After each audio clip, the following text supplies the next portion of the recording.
Alors j'ai beaucoup de plaisir à écouter parler et discourir Jacques Attali. D'abord parce qu'il parle tout le temps du futur, et qu'un astrologue, quelqu'un qui a baigné dans ce milieu, est toujours sensible à la question du futur. Et c'est intéressant de voir quelqu'un qui parle du futur sans se référer à l'astrologie.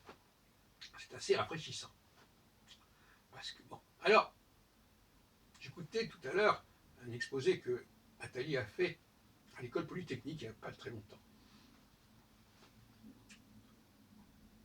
Il parlait de l'horizon 2030.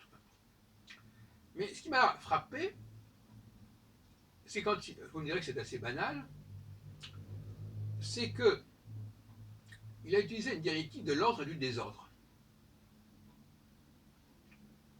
Il y a des, voilà, c'est intéressant. Ce sont des observations qu'on peut faire.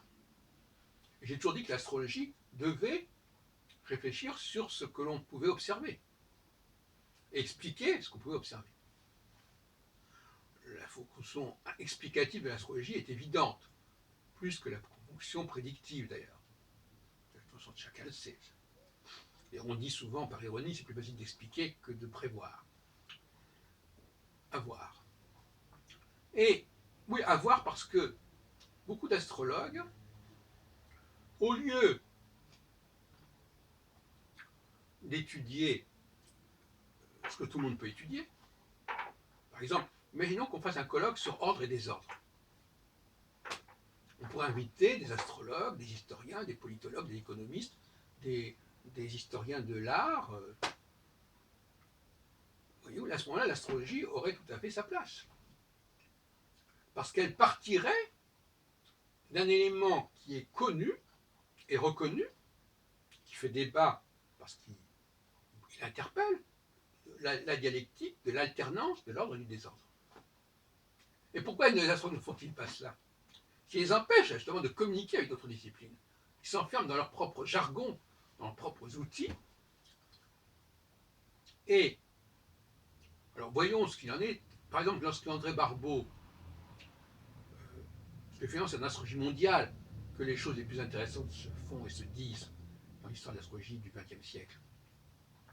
Lorsque André Barbeau propose un modèle fusionnel qui fusionne plusieurs cycles planétaires, remettant en question l'approche de son frère qui étudiait cycle par cycle, combinatoire de deux planètes.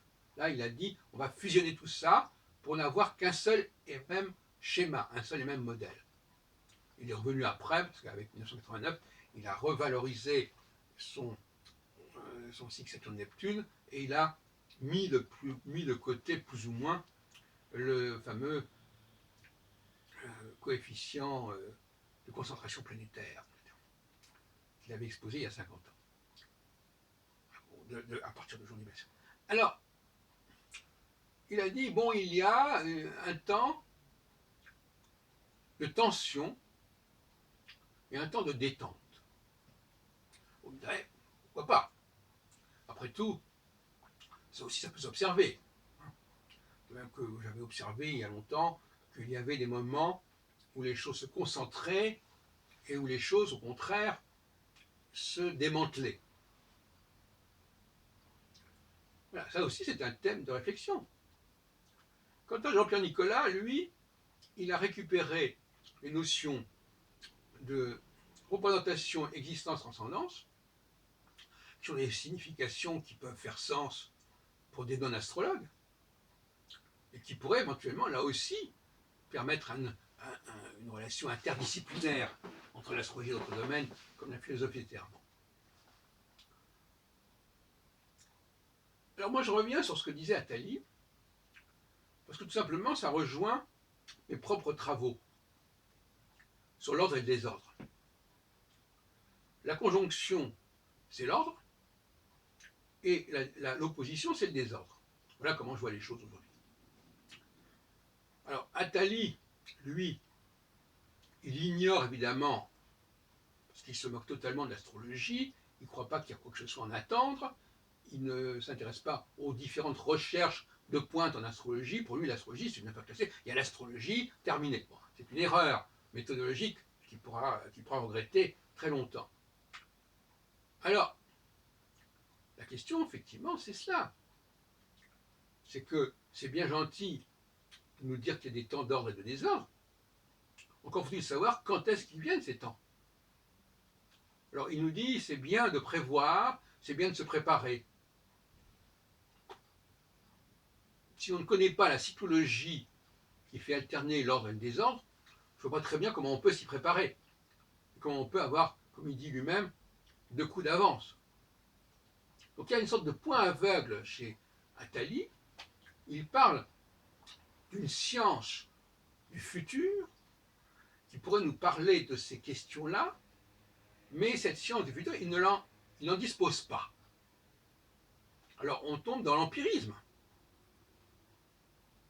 Je ne vois même pas comment on peut, je ne parle pas de prévoir, mais d'organiser, d'agencer le futur, parce que lui il dit il ne faut pas être passif, il faut être actif. Oui, alors c'est bien gentil de dire qu'il ne faut pas être passif.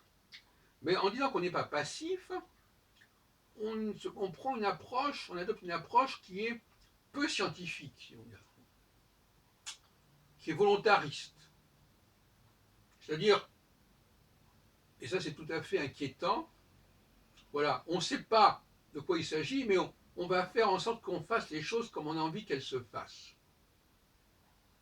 Ça permettrait d'avoir quelques circonspection sur des propos aussi légers, sinon irresponsables.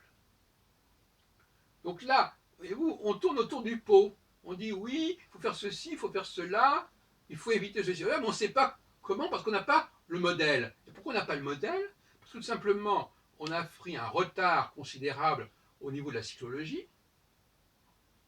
On ne dispose actuellement, en dehors du milieu des chercheurs d'avant-garde comme moi en astrologie, on ne dispose d'aucun outil viable, et on essaie de vous faire croire que comme ça va marcher.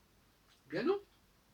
D'abord parce que tout simplement, il faudrait déterminer quelle est l'alternance, quel est le temps de ces différents moments d'ordre et de désordre, par exemple.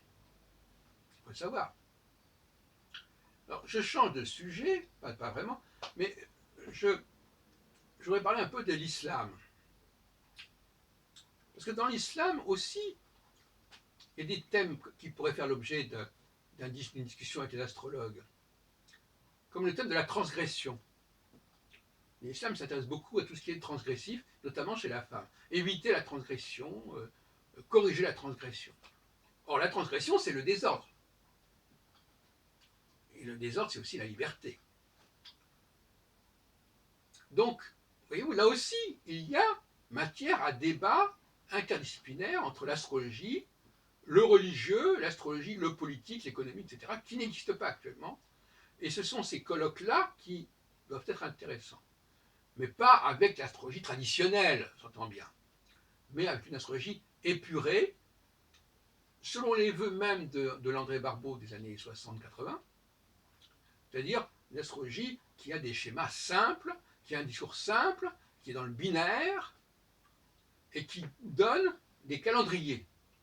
Or, l'astrologie actuelle, je pense à Michael Mendel, par exemple, qui a fait un exposé il y a quelques mois la 3e journée Horizon Astro, c'est quand même une usine à gaz. C'est les différents cycles en rapport avec les thèmes de naissance des uns et des autres. Bon, ça n'a rien à voir avec ce dont je parle. Ça, c'est une astrologie mondiale marquée par le thème astral, enfin, par le transit, etc. C'est pas du tout, on n'est pas du, c'est de l'astrologie de papa, ça. Donc, il faut, l'astrologie doit impérativement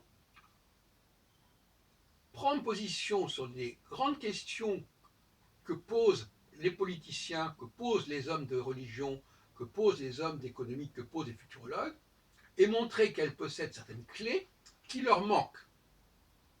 Mais elle n'est pas en train de proposer autre chose que ce que tout le monde a observé, sinon qu'elle fournit un modèle qui n'existe pas, à part ailleurs. Et d'ailleurs, à ce sujet, je ne voudrais pas trop allonger mon propos, il est clair que l'astrologie peut aussi permettre de mieux comprendre certaines problématiques religieuses. Qu'est-ce que c'est que l'élection, par exemple? L'élection d'un peuple, l'élection d'un dieu, parce que le problème de l'élection se pose aussi en astrologie. Pourquoi telle planète va être déterminante et pas une autre? Voyez-vous, donc là aussi, sur le thème de l'élection, l'astrologie pourrait également entrer en débat, en conversation avec d'autres disciplines. Voilà. Voilà où j'en suis. Au revoir.